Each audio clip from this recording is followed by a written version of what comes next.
of a, root of a, root of a and so on n times అంటే a power 1 minus 1/2 power n అండి. అంటే ఇక్కడ a ఎంత n ఎంత తెలుసుకోవాలి. a అంటే మనకి ఇచ్చినటువంటి నెంబర్ని a గా తీసుకుంటాం.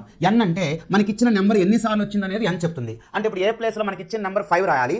n అంటే 5 అనేది ఎన్నిసార్లు వచ్చింది, 4 టైమ్స్ వచ్చింది. కాబట్టి n ప్లేస్లో 4 రాయాలి. అంటే ఇప్పుడు మనకి 5 to the power of 1 minus 1/2 power 4 n ప్లేస్లో 4 రాయాలి. అంటే 5 పవర్ 1 మైనస్ 1/2 పవర్ 4 అంటే 16 కదండి. ఇప్పుడు 16 వన్స్ 16 మైనస్ 1 15 అంటే 5 పవర్ 15/16 అనేది మనకి ఆన్సర్ అవుతుంది. దీన్ని మనం వెరీ సింపుల్గా ఎట్లా చెప్పొచ్చు అంటే ఎగ్జామినేషన్ పాయింట్ ఆఫ్ వ్యూలో మనకి ఇచ్చిన నెంబర్ ఏముంది, ఇక్కడ 5 ఉంది. ఇప్పుడు పవర్ అనేది చాలా ఈజీగా చెప్పొచ్చు. చూడండి, ఇప్పుడు మనకు రూట్ అంటే 1/2 అండి. పవర్ మనం రూట్ని ఎక్స్పాండ్ చేస్తే 1/2 అవుతుంది. అంటే ఎన్ని రూట్స్ ఉన్నాయి మనకి, 1/2 ఇంటూ 1/2 ఇంటూ 1/2 ఇంటూ 1/2 అంటే 1/2 ఇంటూ 1/2 1/4 ఇంటూ 1/2 1/8 ఇంటూ 1/2 1/16 అంటే 1/16 అంటే న్యూమరేటర్ ఒకటి తగ్గించి చెప్పాలి మీరు. అంటే 15/16 అని చెప్తే సరిపోతుంది.